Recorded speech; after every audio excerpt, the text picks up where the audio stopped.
It wasn't candy. This story comes from Sarah. It happened just last summer in 2023 in Atlanta, Georgia. Sarah and her younger sister, Molly, lived together in a high-rise apartment in Midtown. Sarah worked in marketing while Molly was a senior pharmacy student at a major university in the city. Molly was your typical Gen Z girl, bright, trendy, and her life revolved around her smartphone. She was glued to Instagram and TikTok. She was also a sweet girl who loved kids and often babysat Sarah's 2 toddlers. For the summer break, the sisters decided to take a weekend road trip down to Savannah, Georgia. It's known as one of the most haunted cities in America, full of Spanish moss and Southern Gothic history. They visited a famous historic cemetery outside the city, the one everyone goes to with the beautiful statues and the river view. Despite signs asking visitors to be respectful, Molly couldn't resist. She thought the scenery was aesthetic. She pulled out her iPhone 14 Pro to film content. She found a secluded plot with an old rusted iron fence. She leaned against the gate, made a cute kissy face, and snapped a selfie to post on her story. They drove back to Atlanta that Sunday. That's when everything started to change. It started with Molly's personality. She had always been gentle, but she became snappy, then aggressive. At the pharmacy where she interned, a mother brought in a crying toddler. Instead of helping, Molly slammed her hand on the counter and screamed, "Shut up! Shut that kid up or I'll throw you both out!" She was almost fired on the spot. At home, when Sarah's son asked his aunt to play, Molly shoved him away so hard he fell. She glared at him with eyes that looked dead. "Get away from me," she hissed. "I hate you little brats."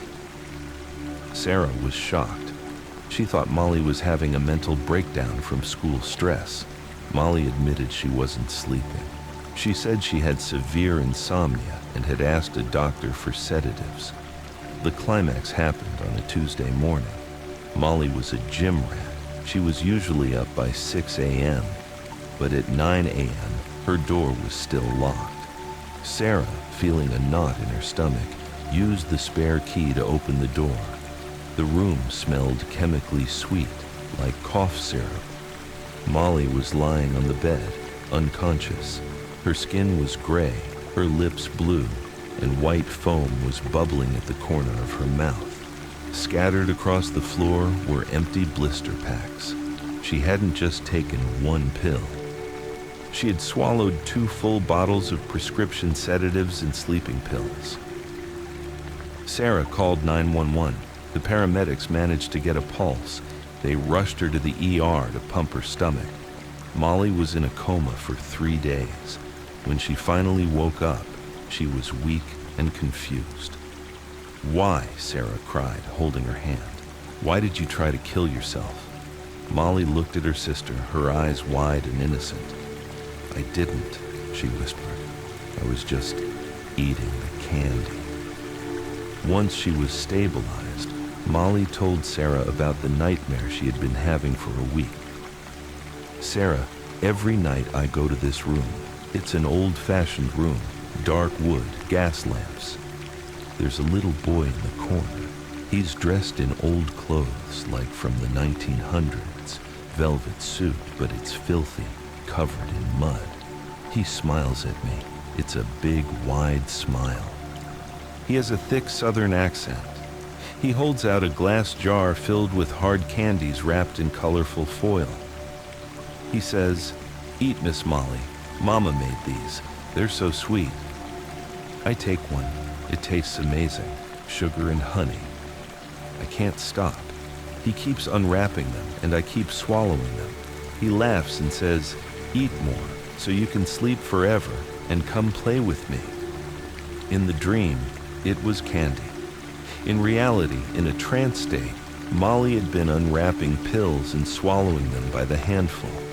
Sarah felt a chill run down her spine. She handed Molly her phone. 'Check your photos. Did you take any pictures of a kid in Savannah? Molly opened her camera roll. She scrolled back to the selfie she took at the cemetery gate. It was a live photo. For those who don't know, an iPhone live photo records 1.5 seconds of video before and after the shutter snaps. Sarah pressed her finger on the screen to activate the motion.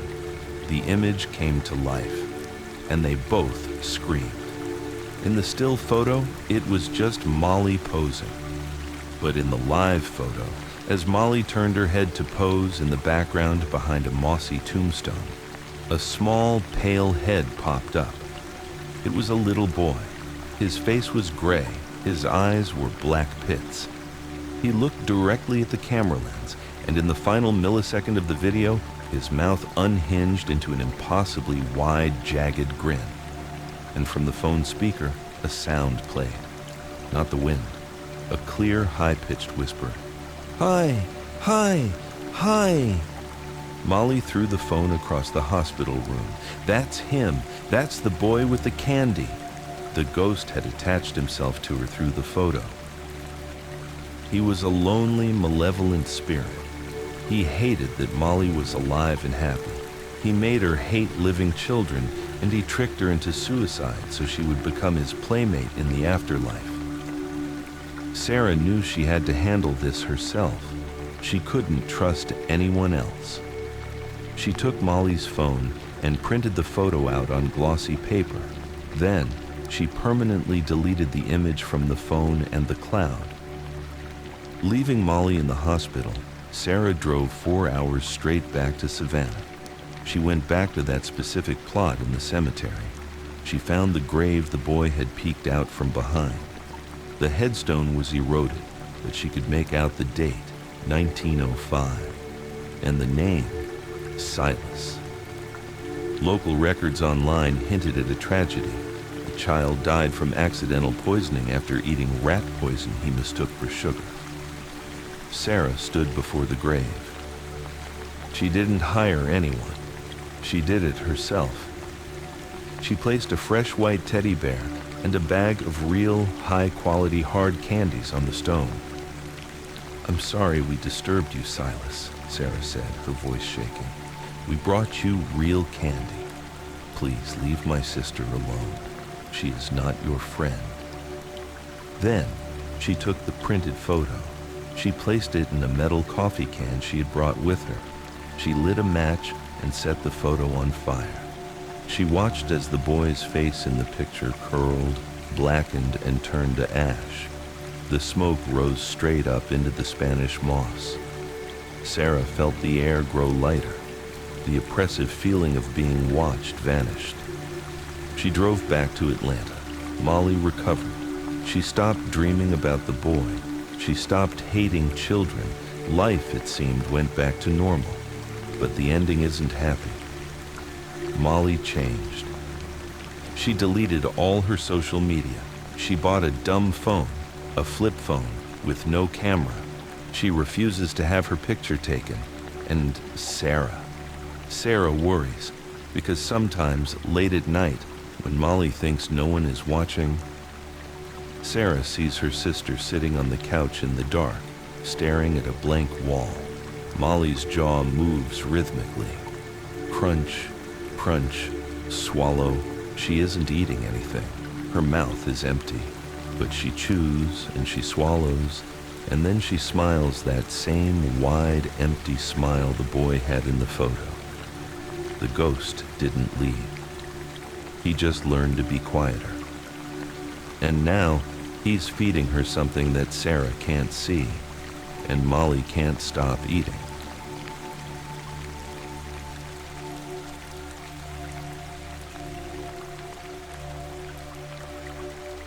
Can I get a ride?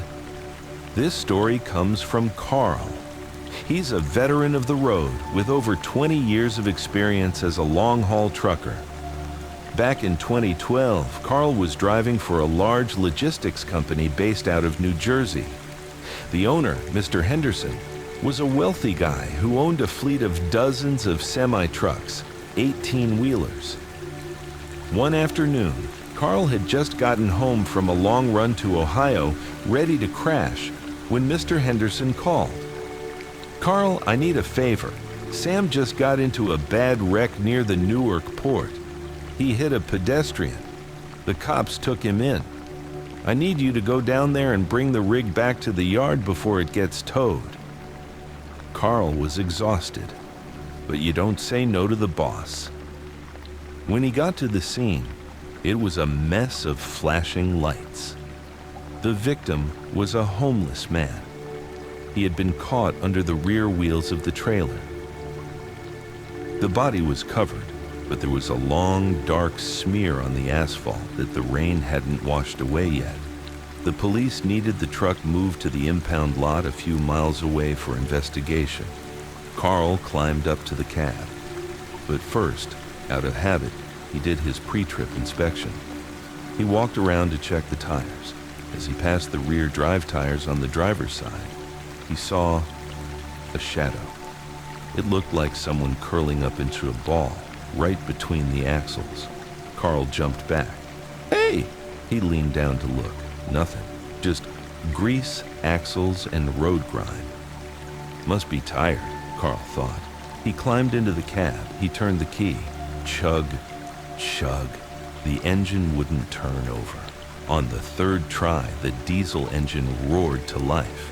Carl put it in gear and started to roll forward. Immediately, the entire truck lurched violently, like he had just driven over a large speed bump or a body. Right in his ear, a scream pierced the cabin. "Ah!" Carl slammed on the brakes. He checked his mirrors. Nothing. The road was flat and empty. He shivered, forced the truck into gear, and drove it to the impound lot as fast as he could. After finishing the paperwork, he had to go back to the truck to grab the registration for the cops.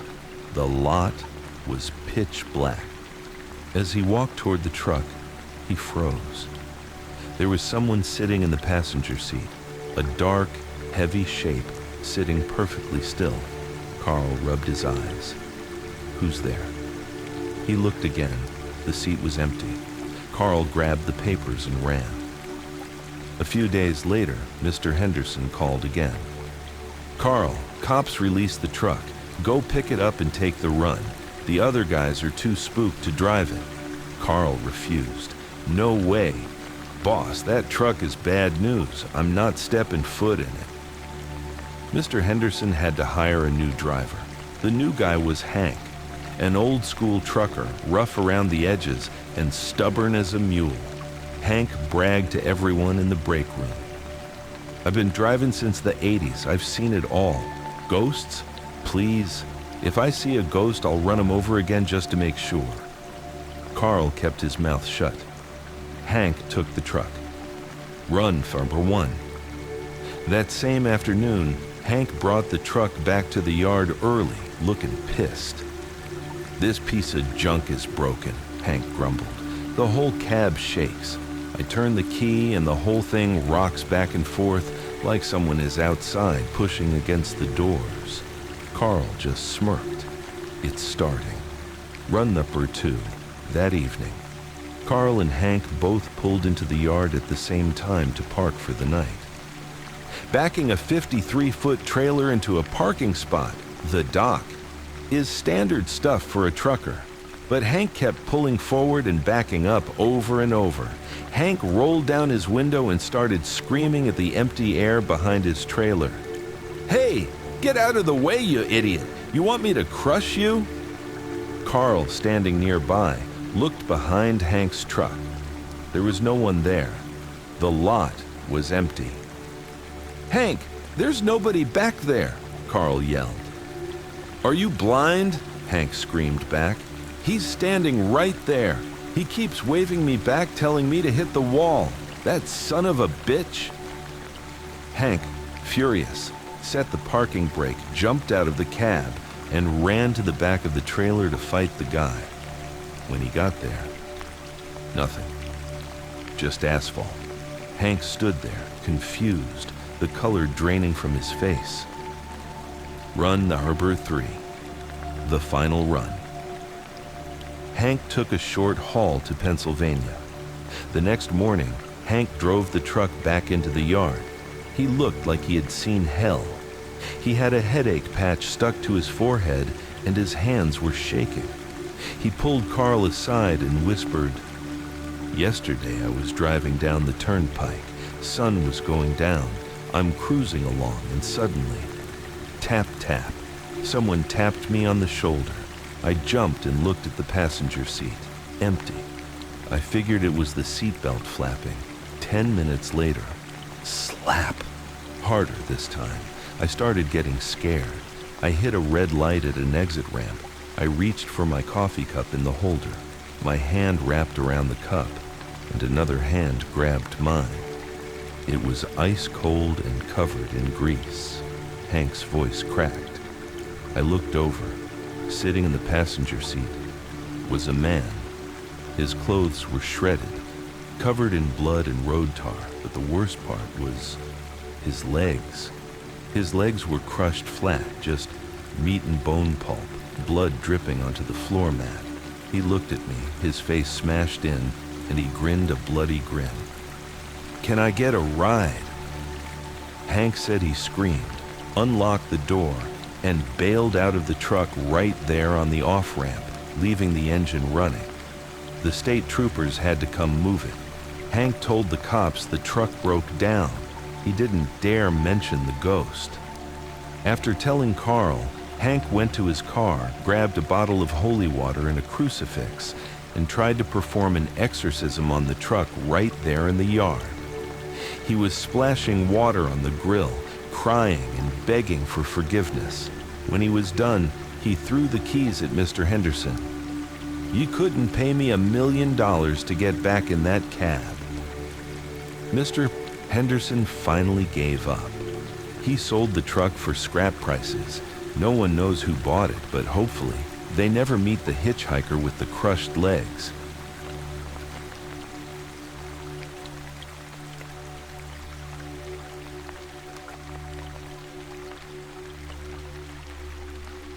The hissing in the dark corner.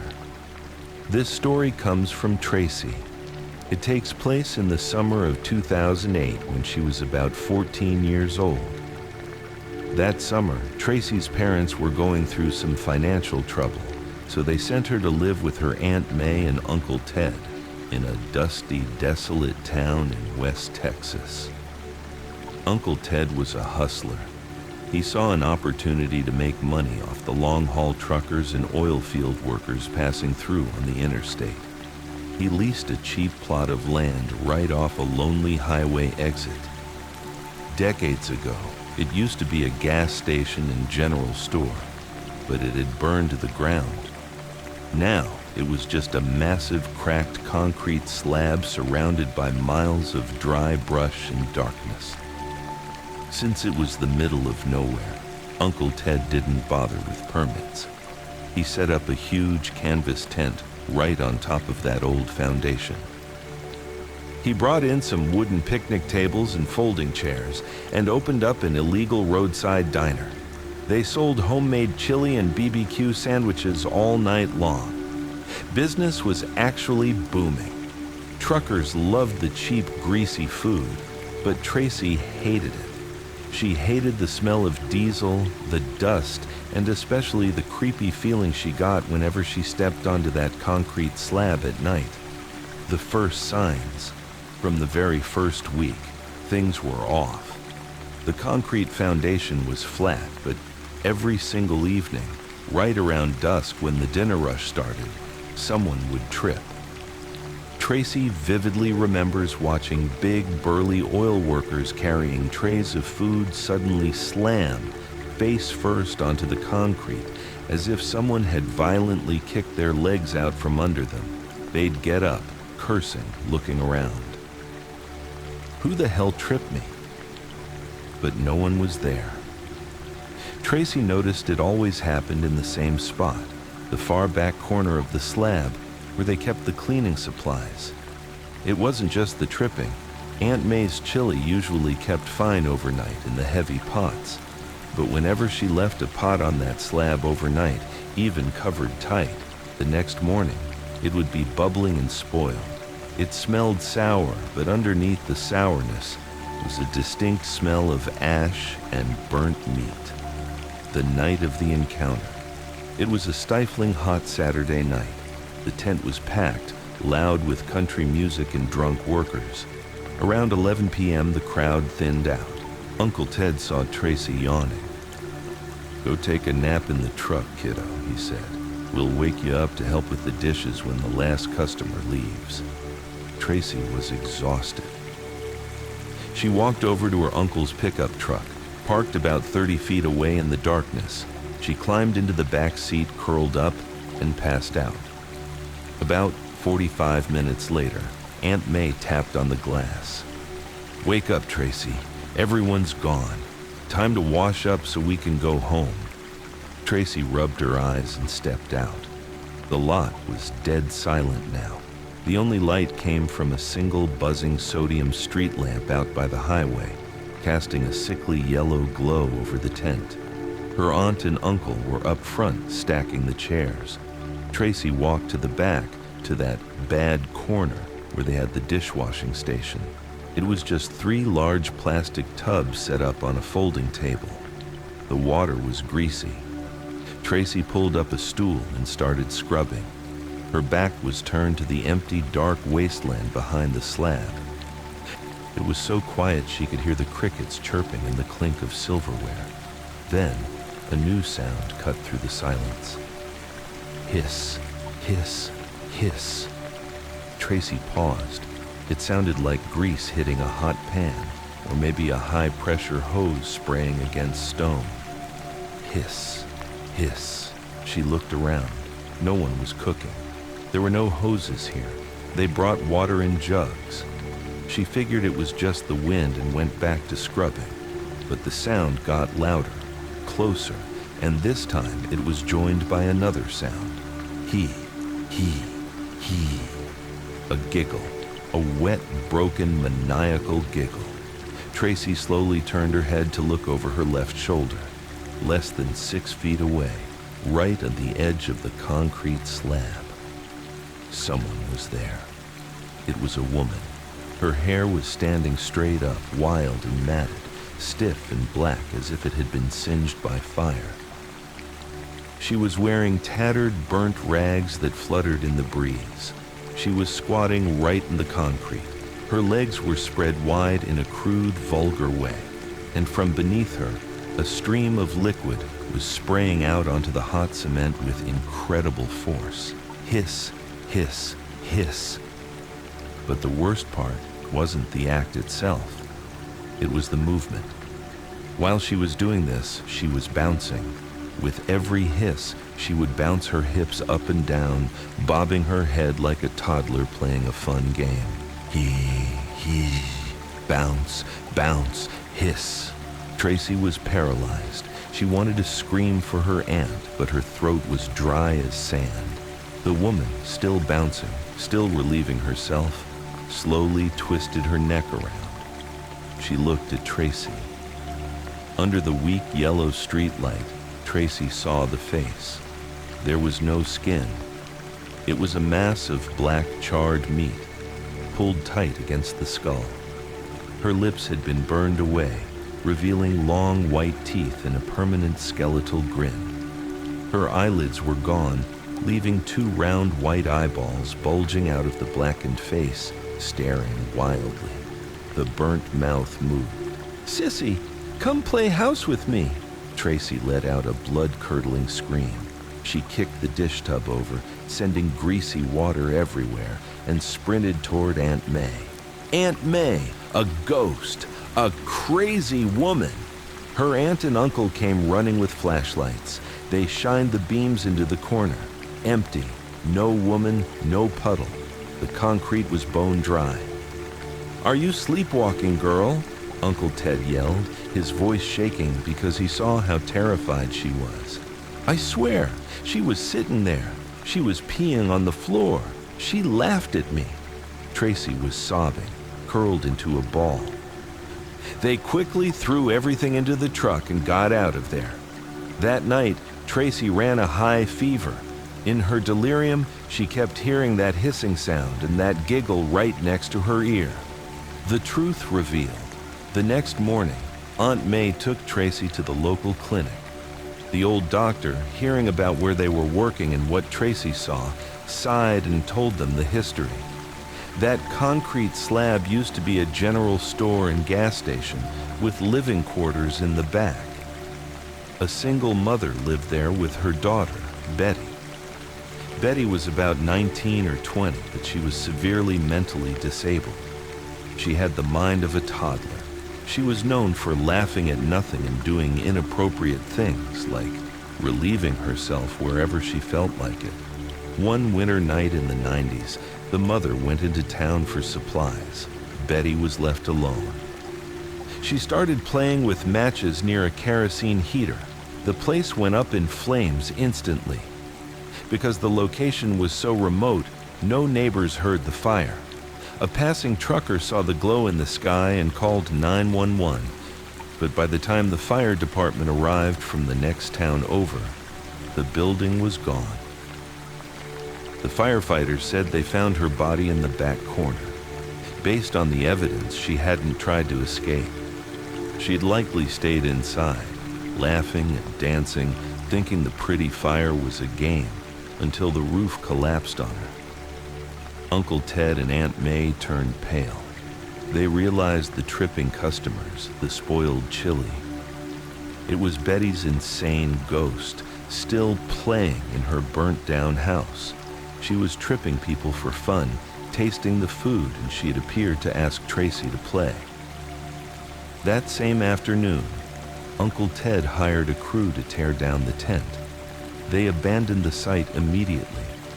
Tracy says that to this day, whenever she smells burnt meat or hears water spraying hard against concrete, she freezes, remembering those white, lidless eyes staring out from a charcoal black face.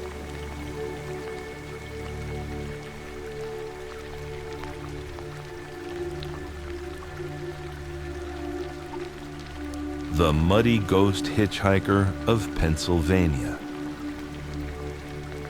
My name's Frank, and what I'm about to tell you happened to me about 5 or 6 years ago, back when I was just a kid, 15 or 16, living in a small farming town in Pennsylvania. You know the kind, wide open fields, pickup trucks rumbling down dirt roads, folks gathering at the local diner for coffee and gossip.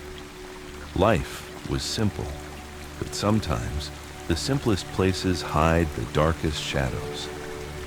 Let me start from the beginning, because to understand the horror, you need to know about Liam. Liam was my best friend since we were toddlers, toddling around in the mud behind our houses. He was 2 years older than me, but that never mattered. Liam was born deaf and mute, couldn't hear a thing, couldn't speak a word beyond those guttural sounds like, that only folks close to him could interpret. But man, the whole town loved him. In our little corner of Pennsylvania, where everyone knows everyone, Liam was like the town's mascot. He'd communicate with American Sign Language, ASL we called it, and those wild gestures that could make you laugh or break your heart. He'd make these funny faces, eyes wide, hands flying, and you'd get it. No one pitied him. They admired him. He was as mischievous as any teenager. Loved tinkering with old motorcycles in his dad's garage, souping them up with whatever parts he could scrounge from the junkyard. And yeah, he liked his beer, sneaking a six-pack into the old barn with the guys, even though we were underage. Pennsylvania laws are strict. Drinking age is 21. But in rural spots like ours, kids bend the rules. It was harmless fun, or so we thought. Playing with Liam was the best. I'd always joke, "Dude, you're the perfect friend. You can't talk trash behind my back." He'd laugh in that silent way of his, shoulders shaking, and slap me on the back. We'd ride our bikes through the cornfields, the tall stalks whipping our faces, or fish in the creek that ran parallel to the old drainage ditch. That ditch, it's a monster, folks. In Pennsylvania farm country, these ditches are everywhere. Deep, muddy trenches dug to drain the fields after heavy rains. They're hidden by weeds, and more than one local has ended up in them after a bad turn. I remember stories from my grandpa about tractors flipping in or hunters disappearing into the muck. But back then, it was just part of the landscape. As we got older, life pulled us in different directions. Liam, being 18, decided to head to the big city. Pittsburgh, about an hour's drive north. He got a job as a construction worker, building skyscrapers and bridges. Tough gig for anyone, but for a deaf-mute kid from the sticks, brutal. He lasted half a year before coming back. I remember the day he rolled into town on his beat-up motorcycle, that old Harley he'd customized with chrome pipes and a roaring engine that shook the windows. But his face, it was like the light had gone out. Sad eyes, slumped shoulders.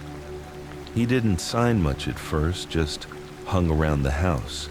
Every day after that, he'd text me or show up at my door, gesturing for us to grab a beer. We'd sit in the barn, popping cans, watching the sun set over the cornfields. I could tell something was wrong. Liam wasn't himself. After a few sessions of me prying, he finally opened up via text. "City sucks. People bully me. Steal my money, beat me up because I'm deaf. Can't fight back easy. I'm done." My heart broke reading that.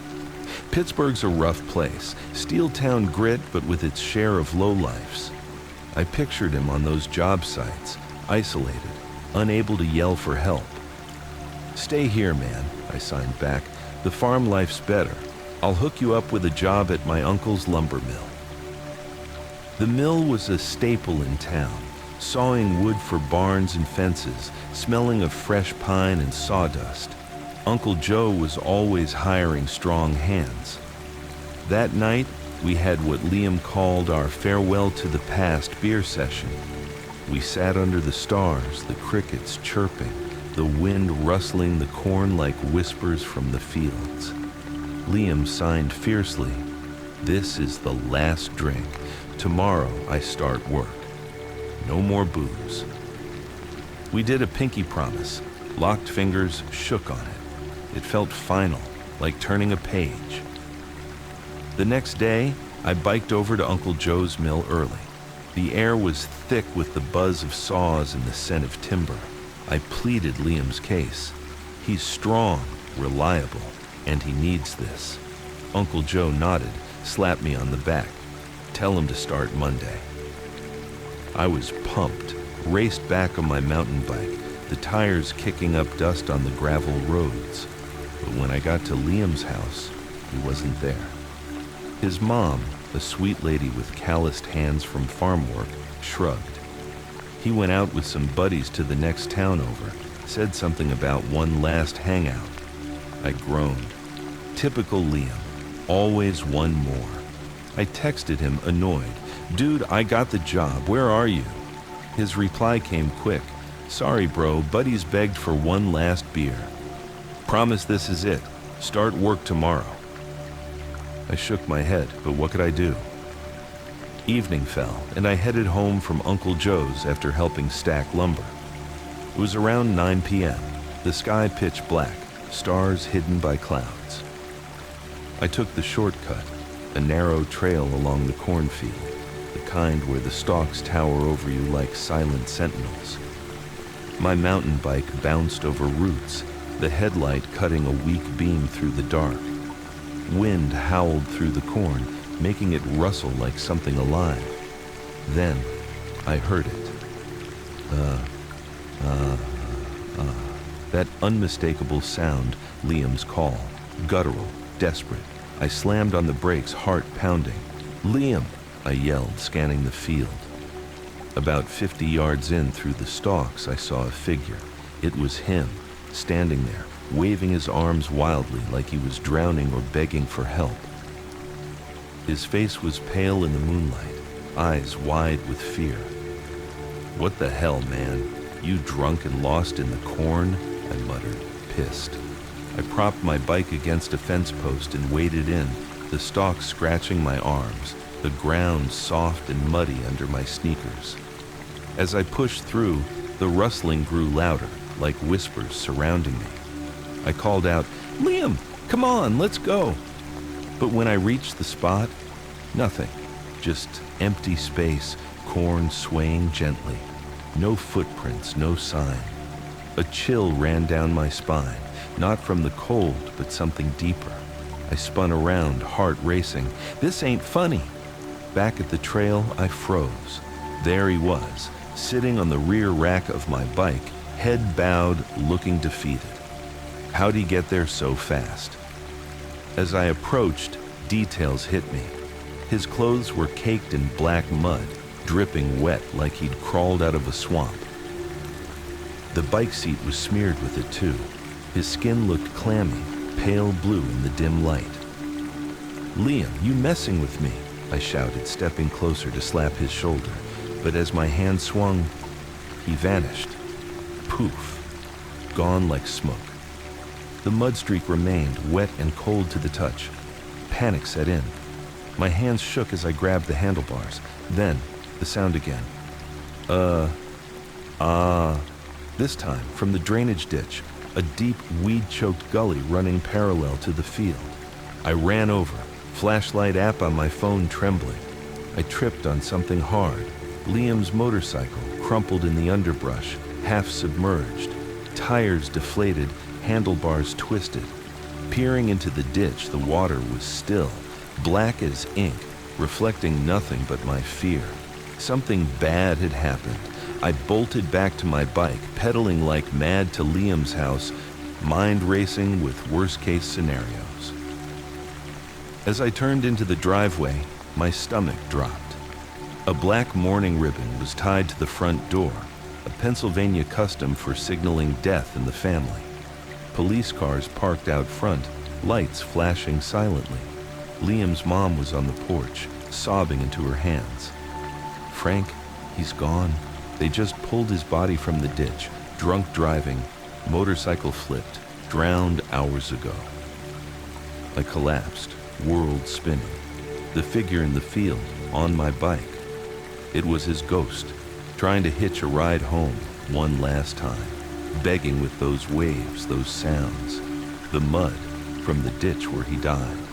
The funeral was simple, as they are in our town, Protestant style, held at the local church with a visitation at home. No fancy flowers, just a closed casket, folks sharing quiet stories. Pastor Reynolds led the service, reading from the Bible about eternal rest. But after, the rumors started. Folks whispered about seeing a shadowy figure by the ditch at dusk, waving, making those eerie moans. Truckers swerving to avoid a hitchhiker who vanished. One farmer swore he heard in the wind through the corn. I couldn't let it go. Liam deserved peace. A week later, I convinced his family to call Pastor Reynolds to the site. We gathered at the ditch under a gray sky. Me, Liam's mom, a few relatives. They placed his photo, a candle, and a small wooden cross on my bike's rear rack, tied securely. Pastor prayed over it, sprinkling holy water. "Lord, guide this lost soul home.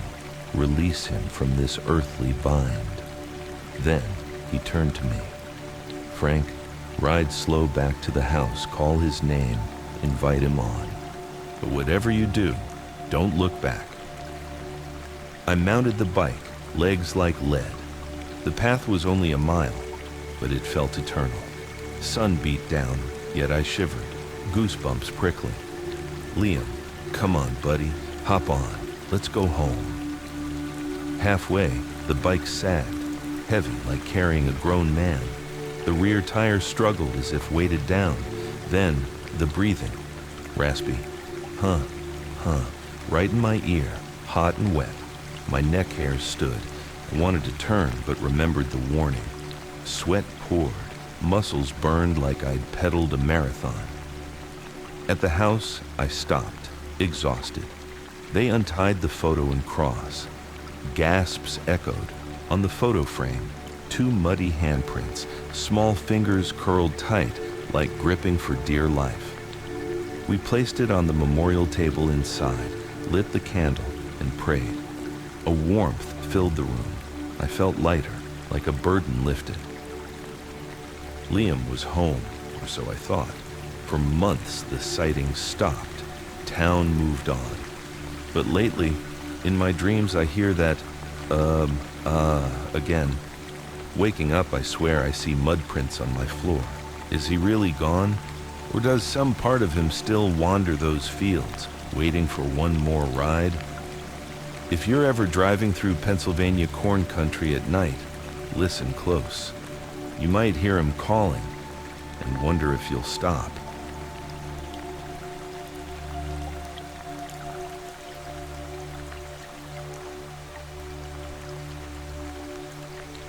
The hospital ghost who chose to stay.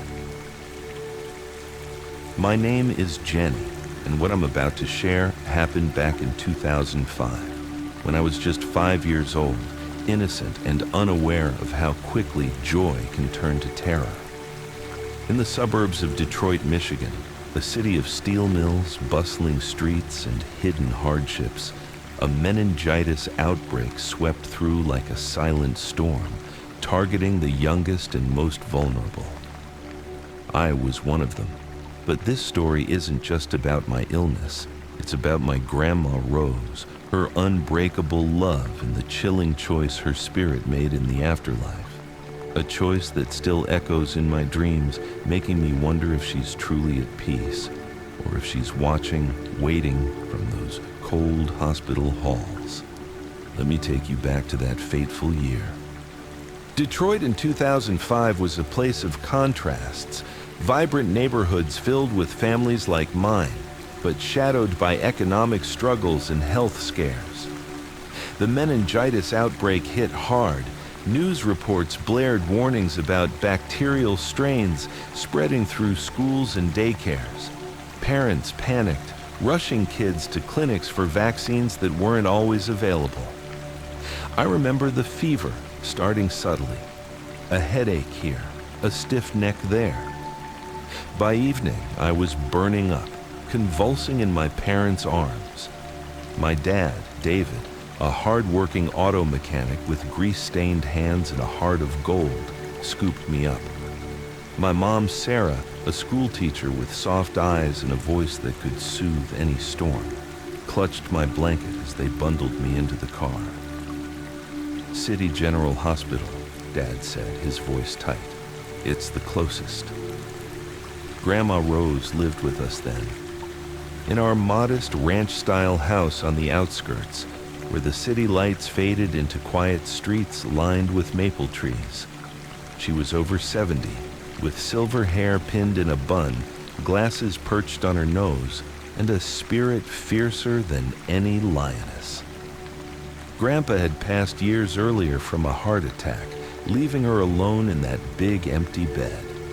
But she poured all her love into me, baking apple pies in our cozy kitchen, telling stories of her Irish roots, and slipping me extra cookies when Mom wasn't looking. My little Jenny Wren, she'd call me, referencing the tiny bird from her childhood tales. When she heard about my illness, she insisted on coming. No, Mom, Dad protested. Stay home. Hospitals are germ factories right now. But Grandma was stubborn.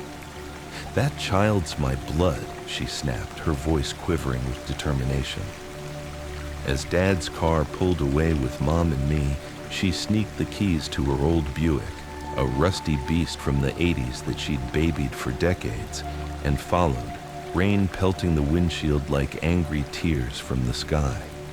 The storm that night was biblical, thunder rumbling like distant artillery, lightning cracking the black sky, and sheets of rain turning roads into rivers.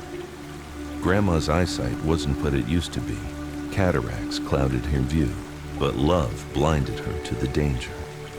At a busy intersection, slick with water, a semi-truck barreled through a red light, slamming into her Buick with a sickening crunch of metal.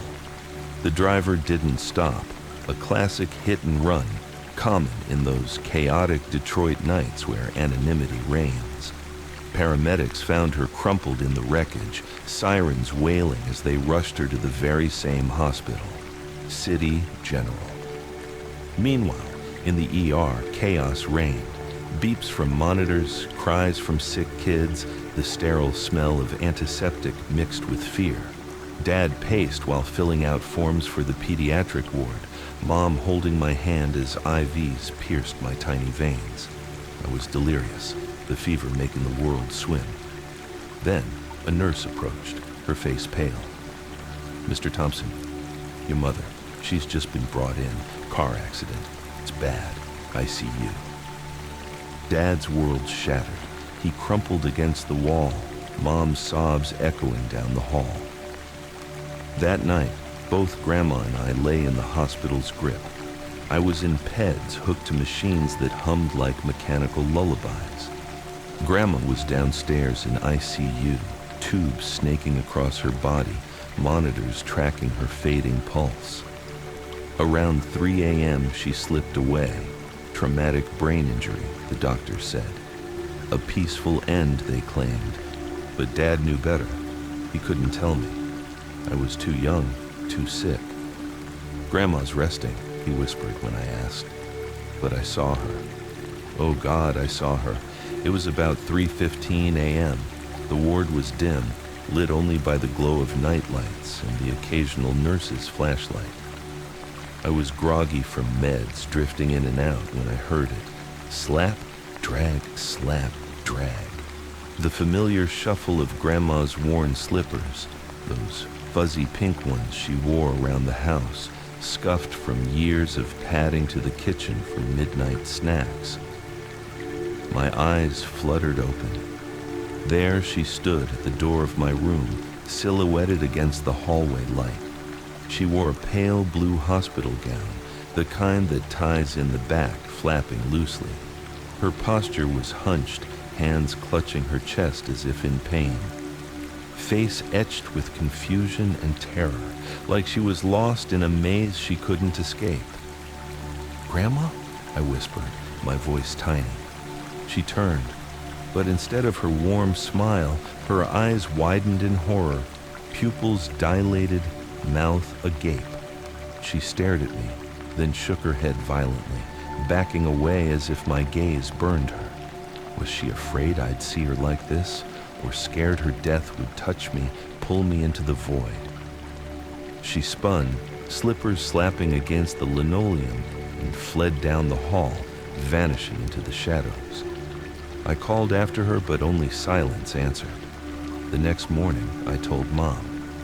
Grandma came to see me. She looked scared. Mom's face crumpled. She hugged me tight, tears soaking my pillow. It was a dream, sweetie. Grandma's in another room. But I knew better. Her presence lingered, the faint scent of her lavender soap in the air. By afternoon, Dad arranged to bring Grandma's body home for the wake. I was discharged early, doctors wary but allowing it with antibiotics and warnings.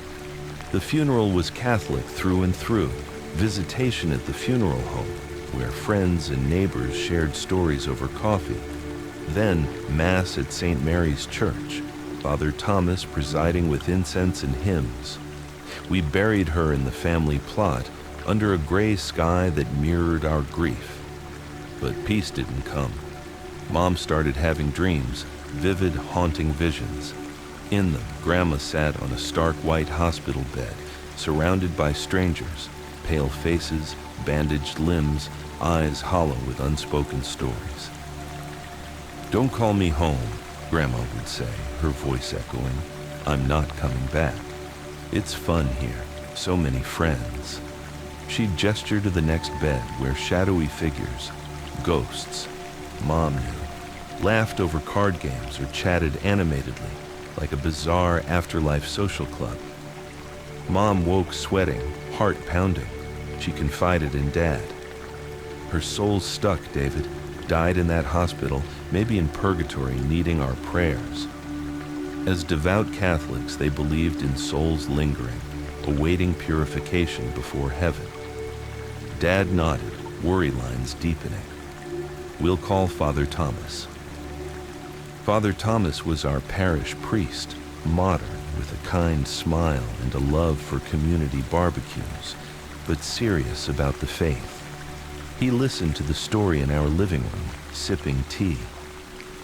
Apparitions aren't uncommon, he said gently, especially in places of trauma. Let's hold a prayer vigil at the hospital to help her soul find rest. We went back to City General, into the ICU room where she'd passed, sterile walls beeping ghosts of machines. Father lit a candle, led the rosary, beads clicking softly. Rose, he prayed, may the Lord guide your soul to eternal light. Release any ties binding you here. We joined in, voices murmuring Ave Marias. Hours passed, nothing stirred, no signs, no chills. Father sighed, not in frustration, but compassion. She's choosing to stay. In my prayers, I sense it. She's found companionship here. After years alone since your father passed, these souls are her friends now. He turned to us. Respect her wishes. The living need homes. The departed need fellowship. She's at peace. Commemorate her with candles at the hospital chapel on anniversaries. No need to force her home. From then on, we shifted traditions. No home memorials. Instead, on her death anniversary or All Souls Day, we'd visit the Interfaith Chapel at City General, a quiet room with stained glass and pews. We'd light votive candles, lay flowers, say prayers. It felt right, strangely comforting. Grandma, who lived for us but died alone, had found joy in the beyond, right where she left us, or so we thought. Years passed, I grew up, moved on. But lately in the quiet of night, I hear it again. Slap, drag. Those slippers echoing in my apartment halls. In dreams I see her in that gown, waving from hospital windows, surrounded by laughing shadows. Is she truly happy there? Or does she visit, checking on me, her little Jenny Wren? If you ever walk Detroit's hospital corridors at 3 a.m., listen for the shuffle. You might hear her and wonder if some souls never fully leave.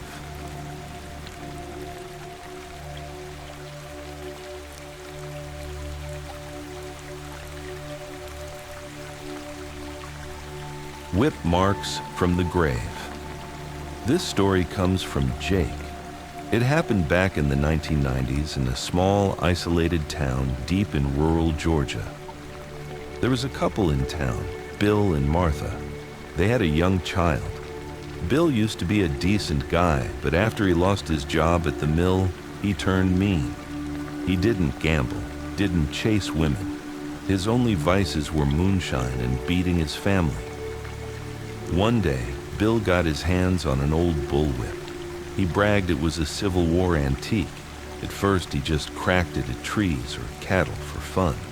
But soon, every time he got drunk, he used it on Martha. Martha was a saint of a woman. She worked odd jobs to feed their sickly kid. Everyone saw the welts on her arms and neck, but she always claimed she walked into briar patches. Everyone knew the truth, especially Bill's drinking buddies, Tom, Dick, and Harry. They were typical good old boys who spent their evenings on Bill's porch drinking cheap beer. They saw the abuse, but they never stopped it. Sometimes they even laughed. The tragedy happened during a massive thunderstorm. Martha's child spiked a dangerous fever. She begged Bill to watch the kid while she ran to the drugstore in town. Bill grunted and agreed. But the moment Martha left, Tom, Dick, and Harry showed up with a jug of shine.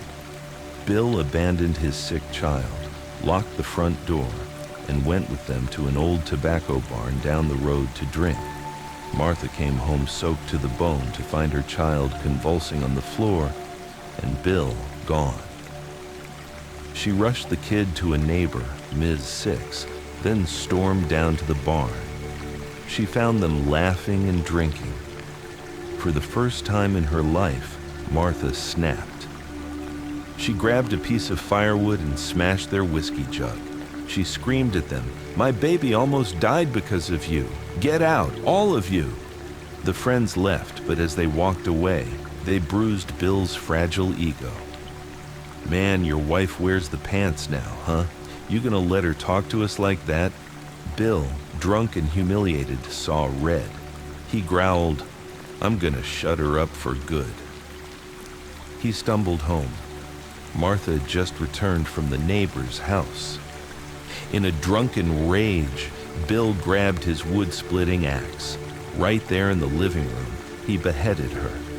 Still in a blackout rage, he picked up her severed head by the hair and walked down to the riverbank where his friends were still loitering. He held the head up in the moonlight. "See? I told you I'd handle it." Then, he tossed her head into the muddy, swirling river like it was trash. His friends, sobered up by the horror, ran for their lives and called the sheriff. The sheriff arrived within 20 minutes. Bill didn't run. He was sitting on his porch, covered in blood, finishing a beer. There was no bail, no house arrest. You don't get released after a crime like that. Bill was thrown immediately into the county jail, placed in solitary confinement, awaiting a capital murder trial. And that is when the revenge began. It started a few weeks later with Tom. He went night fishing on the river, downstream from Bill's house. He was sitting in his aluminum boat when it suddenly started drifting upstream against the current toward the dock where Martha's head was thrown.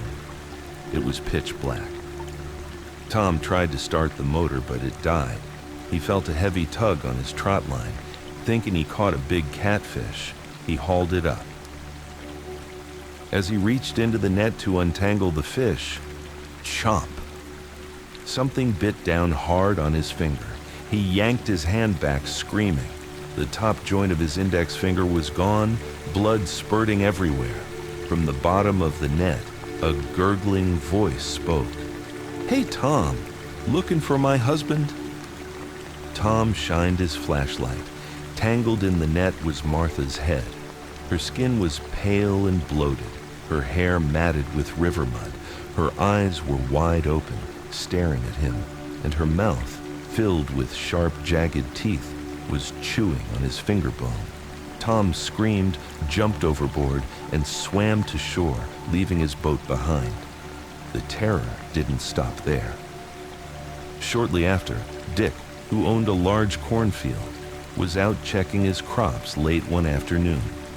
He walked and walked, but couldn't find the exit. He kept circling back to the same 4 trees.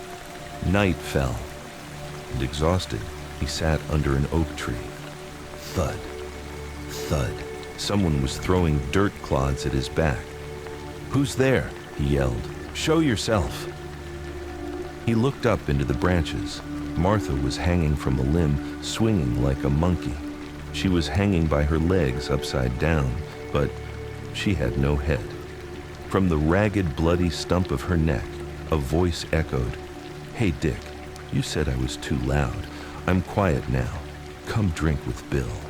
Dick scrambled away in terror, fell into an irrigation ditch, and broke his leg. He lay there until morning. The last of the trio, Harry, was driving his delivery truck across a small bridge over the river. Suddenly, the truck swerved violently, as if hit by a gale-force wind, even though the air was still. He looked out the side window. The river water below was boiling. A pair of pale, wet hands reached up from the abyss, grabbing the bridge railing. Then, Martha's head rose from the water, levitating up to his window height. She grinned, water drooling from her lips. "Harry, come on down. I made snacks." She slammed her face against the glass. Harry crashed the truck into the guardrail. He survived, but he never drove near water again. But the worst fate was reserved for Bill. Inside the county jail, Bill showed no remorse. He cursed his wife's name from his cell. But the guards began to notice something disturbing. Every morning, Bill would wake up screaming. When they checked him, his back and chest were covered in fresh, bleeding whip marks. The cuts were deep, identical to the marks left by a bullwhip. He howled, "Help me! She's in here! She's whipping me! She's got my whip!" The guards checked the cameras. No one entered his cell. Bill was alone. Yet, night after night, invisible lashes tore his skin apart. He began to lose his mind. He hallucinated Martha standing in the corner of his cell, holding her head in one hand and the whip in the other. Within months, Bill was declared criminally insane and unfit for trial. He was transferred to a high-security state psychiatric hospital. Years passed. Due to overcrowding and budget cuts in the mental health system, he was eventually released into a halfway house and then onto the streets. He became a local legend, a mad drifter. He wanders the town to this day, mumbling to himself. People say Martha won't let him die. She wants him to suffer. Whenever someone gives him food, he throws it away and slaps his own face or claws at his own skin, whimpering, "I'm sorry, Martha, I'm sorry." He lives like a stray animal, punished by the living and tortured by the dead.